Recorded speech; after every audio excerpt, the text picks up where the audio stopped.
Hello. In previous lectures, we have seen what is a function, how a function is calling, and what are formal arguments and actual arguments, then pass by value, etc. So in these lectures, we are going to discuss recursive function or simply recursion. Before coming to recursion, we can see there is a process called chaining process. That is, when a function in turn calls another function, it is called a chaining process. Or simply we can say, if a function A is calling another function B, we can see it is a chaining process. So recursion is a special type of this chaining process. But in the recursion, the function calls itself. So we can see a simple example here. This is our main function. From the main function, it is calling the same main function. So this is simply a recursive function call. In detail, we can see a recursive function. Recursive function is a function that calls itself. What it means? Function that calls itself directly or indirectly. It can be calling directly or indirectly. So in each recursive call, it is made with new arguments. That is, whenever a recursive call is made, its argument will be, value of the argument will be varied. So all other previous value will be suspended. It will use new value for an argument. We will see in detail. So a recursive function also used for solving complex problems. In recursive function, the complex problem can be solved by making it a simple programs. So we can see a simple example here. Here is the recursive function for finding factorial of a number. You can see how to find a factorial. The factorial 5 means 5 into 4 into 3 into 2 into 1. Is it? So we can simply see here we are checking if n equal to 1. What is n? It is an argument. That is, we are finding the factorial of n. If we want to find the factorial of 5, the value here will be, first we will provide the value 5 here. So it will check if that value is n equal to 1. If value is 1, it will return 1. Otherwise, it will go to next line. That is, it is checking whether it will find the 5 into the factorial of n minus 1. That is 5 into factorial of 5 minus 1 means factorial of 4. It will call the same function. This function it is calling.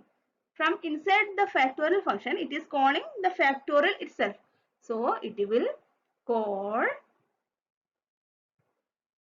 what value? With a new value. So the argument value is changed. By each time the value of the argument will be changed. So it will call factorial of 4. Next time it will call the value with 4, factorial of 4. So 5 into this factorial of 4.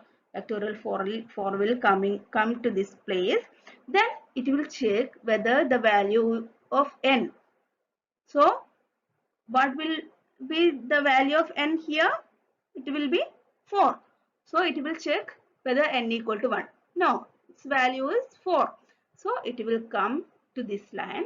Then it will find n into, that means 4 into factorial of 3 minus 1. sorry, factorial of 4 minus 1. That is factorial of 3. It will call with the value factorial of 3. So argument value is new. This is 3. Argument value is now 3. So it will call factorial of 3.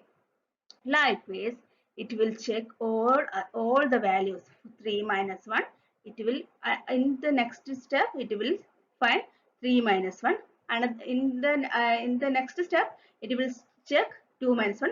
Likewise, when it becomes n, value of n becomes 1, it will return 1. We will see an example in the next slide. So simply we can see another example here. If it is for printing hello, so we want to print hello in n times. We want to print hello in 3 times. We want to say provide the value of n will be 3. It will check the n is greater than or equal to 0. So first time it will our value is 3. So it will check greater than or equal to 0. Yes, it is greater than 3, greater than 0.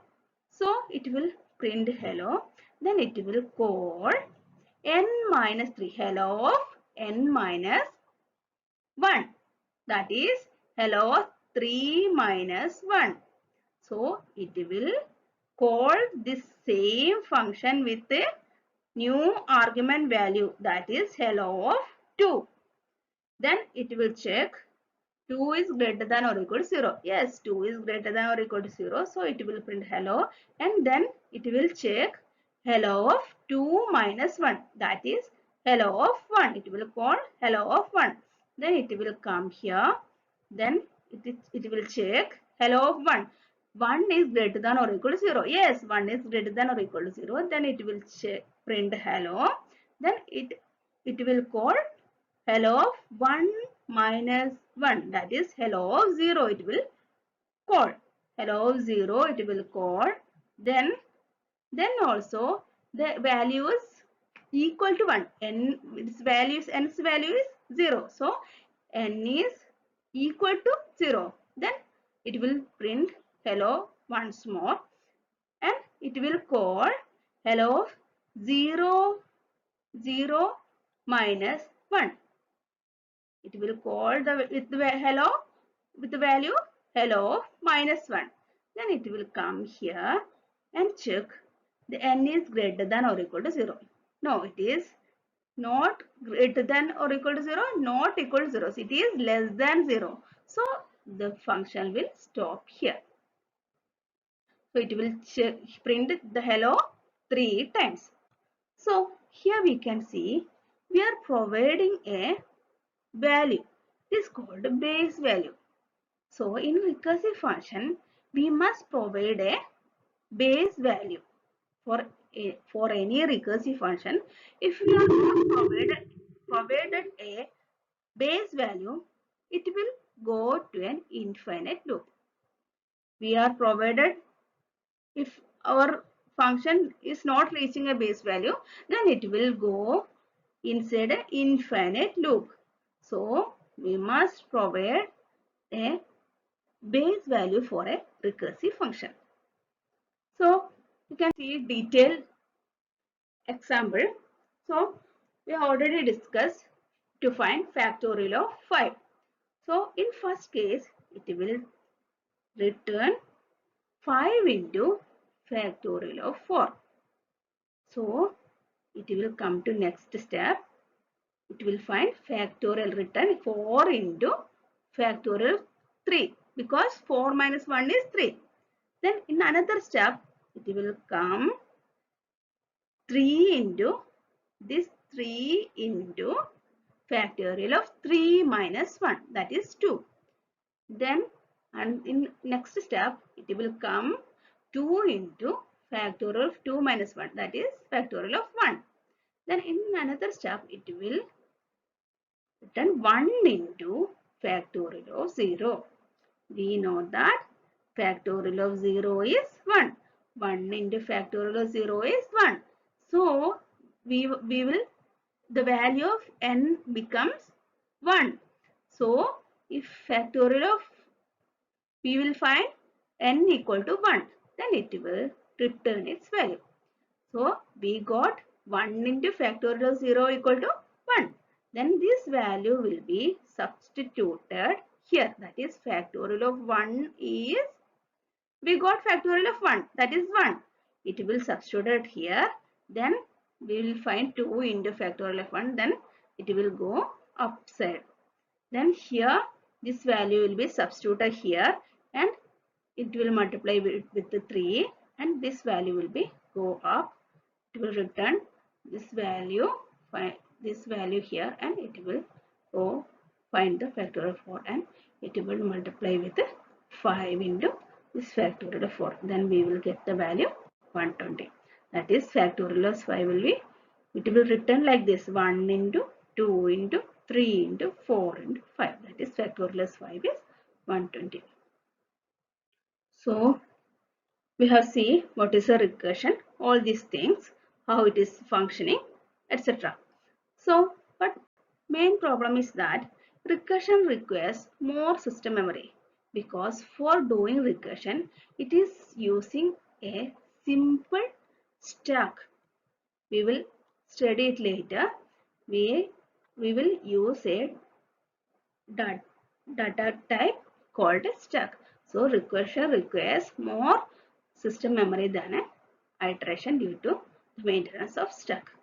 So this is the lectures on recursion. If there is any doubt or any other thing, you can contact me. So thank you.